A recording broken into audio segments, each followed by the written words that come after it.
Pittsburgh at Baltimore. It's the second game on Saturday. Baltimore is a 10-point favorite. This one's going for a ride, brother. It opened at 8.5 on Sunday night. It's only gone up. It seems like the ceiling is 10. When it hit 10, there was buyback. It came down to 9.5. Then it went back up to 10, and it's kind of just been sitting there, which is a little surprising to me. And that it hasn't come back down. I don't know why this happened. Okay, I'm going to tell you a story. I woke up this morning at like 4 o'clock and I had to pee. I tossed and turned for like 2 hours trying to go back to bed and I couldn't. This happens every single night, by the way. It's freaking brutal. At around 6:15, it's still pitch black out and this pops into my head. I don't know why. Isn't it crazy that the Steelers are 10-point underdogs? It's like, isn't this the ultimate overreaction? I rolled over, opened up the action app.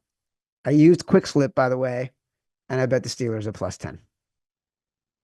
It's not that shocking though, because we basically broke it down Sunday night. We knew this was going to be one of the heavier teased moneyline parlay teams. Like the books basically are just protecting against that, Chad. That's what to me the movement's based off. Because I told you they know they're going to get Pittsburgh professional money. Like it's just a fact that it's going to come in.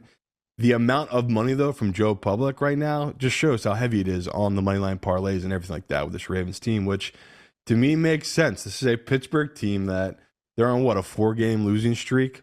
I think Evan put in his article they haven't scored more than 17 points in those games. Like Russ has just fallen off an absolute cliff to this point. Me and you are simply betting on this, basically this matchup, because we have historically always just taken the dog and we've just been making crazy money doing it. And the fact that these are divisional rivals and that these games are always just weird. Now, the first time they played, I believe, was 18-16 win by this Pittsburgh team. Second time they played, I believe they got blown out 34-17. 34-17. But when you go back and you look, it's like there were basically in that game until Joey Porter Jr. went out. Once he went out, Lamar just totally took advantage of that. Now he's back. J.J. Watt put up a legit, I think his first in his career goose egg last week. TJ Watt. You call him JJ every single episode. You know why? It's because I've been watching a lot of JJ Watt stuff because he owns my soccer club, Burnley. So I've just been locked in on JJ Watt. I know it's brutal. I keep doing it. But TJ basically had his first, I feel like, of his career shutout last week against Cincinnati. Like literally didn't have a tackle, didn't have a sack, had zero pressures. He even said it was one of the worst games he's ever played. Okay, so we have Joey Porter Jr. back for this defense. We have an insanely motivated TJ Watt defensively. And they might be without their number one receiver in Zay Flowers, which to me, that's an underline. That's a very, very, something that's not being talked about enough right now. That's a huge deal for this team, losing him coming in, because he is the deep threat. Like he's the reason they have to keep his safety back and that Derrick Henry can have these type of runs. Same with Lamar. But now that he's out, why would they not come down and stack the box? So, we haven't even dived into the trends. I kind of want to save that for Evan on Thursday, but I love it. Like this, I can't help it. When it went to 10, I remember thinking to myself, oh my God, I am either just the sucker right now, just like last week with that Chiefs number, or this is, like you just said, this is an insane amount of disrespect and movement against this Pittsburgh team. And we are getting, what feels like 2 to 3 free points to work with here. Like something that's very unique to playoff football where books have to protect against these big favorites. So we know the data, right? 10-point favorites, they're 17-1 straight up. That one loss was Lamar against that Tennessee team in 2020, I believe. So there's a lot. Like I know I get crowned. I don't know if Chad does as a Lamar hater. It's just in the playoffs. Like, what do you guys want me to do? We have the data. Like last year we talked about that was the perfect team for him, and he couldn't do anything against that Chiefs team. So we've seen him struggle against good defenses in the playoffs.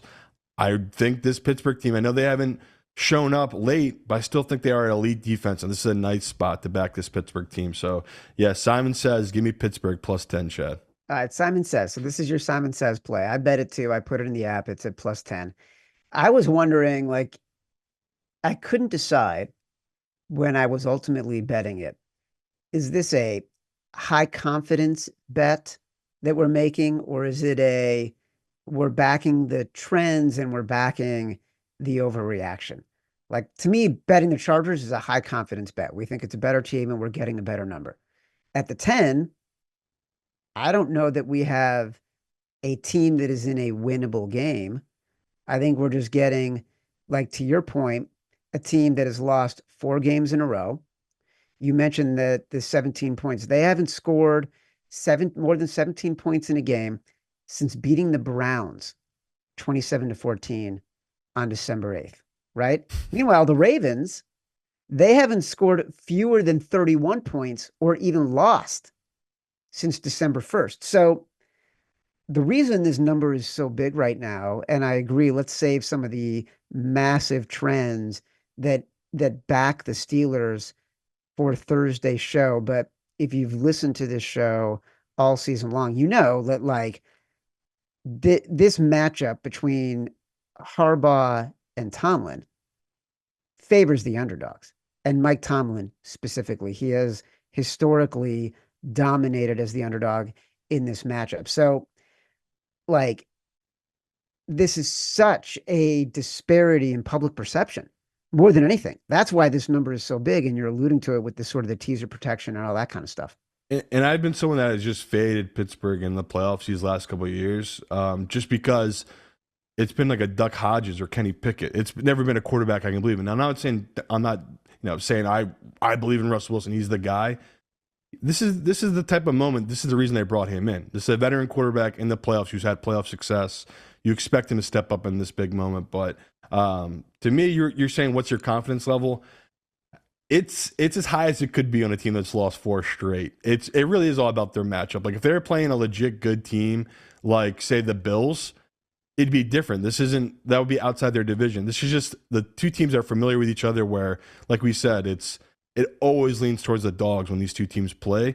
And then it gets magnified the fact that Lamar has one team that he really struggles with in his career. It's Pittsburgh. Like that, we talk all the time about that. It's a huge deal. So there's just certain teams that match up well against you that have your number. And I just believe in this Pittsburgh team. So yeah, I'm obviously confident in it. It's really all about the number. Like this reaching plus 10, I mean, again, like I said, I just can't help myself. That's way too many points, and it just feels like it's an easy one that's going to come down to a field goal, and we're getting a ton of value on this Pittsburgh team. So in that game on the 21st, there's a couple games in the playoffs that are rematches from earlier in the season, the Vikings and the Rams as well. And I think that bears looking at because in that game on the 21st, it was, I think, 17-17, right? It was close through 3 quarters, and then the Ravens went ahead in the last 90 seconds of the third quarter. And that's around when Joey Porter, he tried to play in the second half. He couldn't, right? Russell Wilson threw a pick six, and you sort of felt like after that, the Steelers needed to be perfect, and they couldn't. Yeah. And also George Pickens did not play in that game. And I know like he was shitty last week against the Bengals. I don't expect him to be shitty every week. And that was like his first game back after several weeks out. You got to expect him to have some kind of impact here too. Yeah. I mean, again, we get all the doubt on Pittsburgh. We understand why money's coming in so heavy, and Joe Public is backing this Ravens team. It's just, this is the type of spot we play, Chad. And, I always say I bet playoffs a little differently. If this was a regular season, obviously we would be on this Pittsburgh side. But no, I just love this number so much for this Pittsburgh team. One other thing I'll add before we get on to the next game is the Ravens are snake bit when it comes to procedure penalties, holding penalties, pre-snap penalties. Those things add up when you're a 10-point underdog. That's like we saw it over the weekend. Like the Ravens weren't covered in that game until the very last series when Derrick Henry, busted it open for a long touchdown run. But they bite themselves in the ass with really bad penalties that start them off behind the chains or kill drives or bring back big plays. So that could be something that comes into play.